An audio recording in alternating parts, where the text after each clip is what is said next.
Thank you, Mr. Reischauer. Mr. Blauhaus, you and the 6 other trustees predict that in 13 years, Medicare will only be able to pay 87% of its benefits going forward. How cuts that severe or a shortfall that severe, what impact does it have on Medicare and its ability to provide medical assistance to seniors? Well, that shortfall is in the Hospital Insurance Trust Fund, and if it were allowed to simply play out without action, the amount of benefits we could pay would be 87% of what is currently scheduled. Under law, that side of Medicare cannot make payments in excess of the balance of its trust funds. So basically, under most interpretations of the law, Medicare would simply have to wait until there was incoming revenues before it could send out payments. This would mean, in many instances, a denial or delay of care, but certainly a reduction in the aggregate amount of care that seniors receive of roughly 13% in that year. You say in your testimony that you project likely higher cost growth rates going forward. So, in effect, we ought not count on, the low growth rates of the last 2 years. And you make the point that our finances, quote, are on ice edge. The 7 trustees have said that Congress needs to take prompt, timely legislative action. So is that prompt and timely, meaning in sometime in the next 10 years, sometime in the next 5 years? Do we need to act sooner than that to address these issues?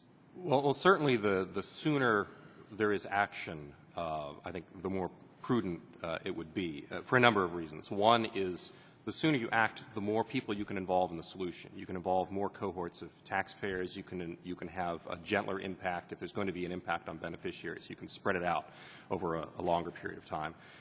The other point I'd make is that you have to remember the main factors that are driving the cost growth. One of them is demographics.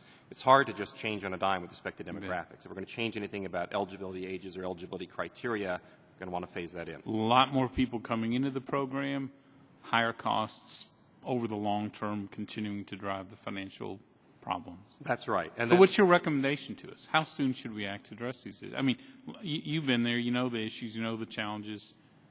How much longer do we delay taking some meaningful steps? And the difficulty of this, of course, is lawmakers always have to make a judgment as to what is the right environment or the best time to act from a number of perspectives. I can just tell you, strictly from a numerical perspective, the earlier you act, the better. The more immediate the action, the better. Like now, this session, preferably. From a purely technical, substantive perspective, yes. Thank you, Mr. Reischauer. Your testimony sounds like everything's just fine in Medicare. As you're thinking, don't worry, be happy.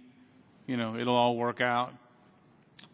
Well, I mean, I think I said early on in my oral remarks as well as my written remarks that although I'm optimistic about the spending slowdown, I think that we still face a very significant problem, and like my colleague, I think the sooner we adopt measures to address the long-term situation, the better. I'm not one who spends sleepless nights worrying about 2087, but looking out at the next 2 decades, there is cause for concern. And like Dr. Blauhaus, I believe the sooner decisions are made, the more gradually they can be implemented, and the more political viability they will have. Sure. Is your thinking, too, rather than waiting 5 years or 10 years, would your recommendation as far as taking some meaningful steps to Congress be to do this session, to start those solutions, or at least the steps of them now rather than continuing to delay? We've adopted a lot of changes. We're going to learn a lot from the demonstration and pilot programs and from the implementation of various cost-reducing measures in the Affordable Care Act. And I think, in a few years we will be in a much better position to adopt, in a sense, the next generation of changes, informed by what we learn about how well some of these demonstrations are doing. I didn't, you spent a lot of time with your testimony talking about the benefits of the Affordable Care Act.